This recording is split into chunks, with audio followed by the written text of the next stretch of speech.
Hello again, back from AmericanElgin.com. Today we're going to be talking about the Lord Elgin American-made 30 joule automatic watches, and specifically the letter D model, D as in David, of what Elgin called the thin line or thin series of watches. So that's what these were called because they were thinner than other automatic watches of the time. You can see the relatively thin cases.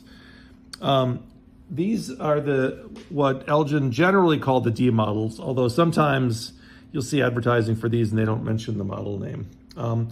So we'll mention first that even though it looks like these all have the exact same case, and the cases are very similar to each other, I'm going to turn them over. You can see that they look like they are the same, which you'd expect given that they're D models.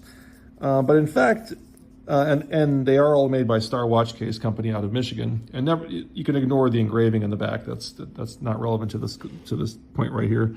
But two of them, the two on the left, actually are case number 1805, 1805. And the difference between these, the only difference between these, is that case 1805, which is the center and the left model, they only say 10 karat gold, whereas model 9905 says 10 karat gold, and it also has a serial number that Star Watch Case Company used. And why there are two very similar cases being used, and this is not the only place where this happens in the 27 and 30 jewel lines, but why there are two or more different cases being used is a bit unclear. Something we haven't found out the answer to yet. It could be something to do with perhaps there was some shortage of cases at some point. They had to order other ones, or maybe one was out of stock. And Star Watch Case Company, like the other watch case makers, probably sold very similar cases to other companies as well. And maybe they just added the specific Elgin language to them when they were ordered. That's a possibility. So these are two examples of cases under the D model, 1805 and 9905. And apparently there's a case number 2400 as well, but we haven't seen that.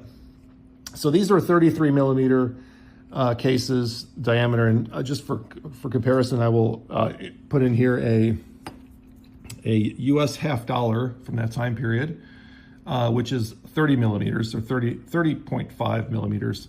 So you can see that these at 33 millimeters are larger than a US half dollar from that time period, from 1960. These were, again, they were made by Star Watch Case Company out of Michigan. They're solid 10 karat gold. The way we categorize this is by the case number, and then also by the dial variation. So the dial variation is the same. It doesn't matter which case number it shows up in within the D line. So for example, this first watch has case number 1805 and dial variation number 1. So this is 1805.1. You can see the very attractive, very classic look here. Made in America, of course, as with all of these. Although typically they say American made, but sometimes they say made in America. The second variation is this very impressive golden linen dial with these very attractive, unique hour markers on the sides. And this is dial variation number 2, and it's case number 9905. So it's 9905.2 under the way we categorize this at AmericanElgin.com. If this dial were to show up in this case, then it would be 1805.2, and so on. You understand that this is how we categorize the dials sort of independently, and then they're whatever case number shows up, assuming it is a correct case for this this series and this family of watches, then it would just fit into that. And this says dial variation number 3. So this is a very classic look. You have to be careful with this particular one because there actually are 4 different watches in the 27 and 30 jewel Elgin lines that have a very similar dial. Not the same, but very similar. The case sizes are different, so you can measure them by diameter, but also turn them over and see what they look like in the back and what materials they're made of to determine whether you have a D model or not. And then there also were this line in general. The solid gold Elgin and Lord Elgin 2730 jewel watches are very rare. But this D lineup, the D models, so cases 1805, 2400, 9905, These are the least rare, as a category, the least rare. Although some of these, like for example, this linen dial is quite a rare one, quite scarce, as is the one on the left. The one on the right with the numerals, this is, I don't want to say it's common, but this does come up more often than some of the other ones. It must have been a pretty good seller for Elgin. But in general, these come up quite infrequently, like a single-digit number of times per year for the D models collectively. That means all of these different variations. And these cost, when they were new, they cost about $100 each. So, for example, we can see this advertising here from Sports Illustrated from October 1960. You can see the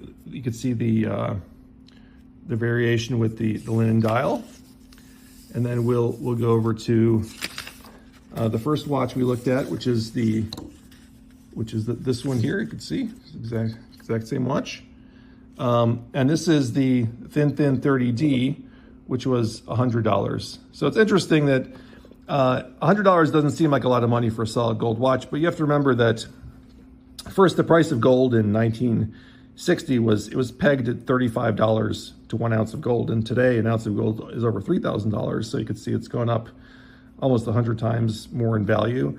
And also in 1960, this would have required a lot of work and a lot of wages by somebody to pay for this, because minimum wage at the time was $1 an hour. So you can imagine what people were making. If you made double minimum wage, you made $2 an hour.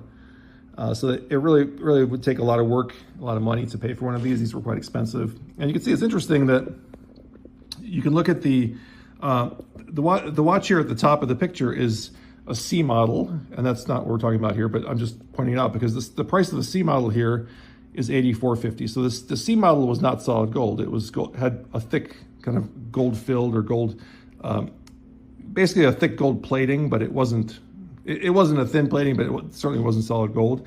And you can see the price difference was only $15.50 between basically the thick gold plated watch versus the solid gold one, which is the Thin-Thin 30D here, which is this particular watch.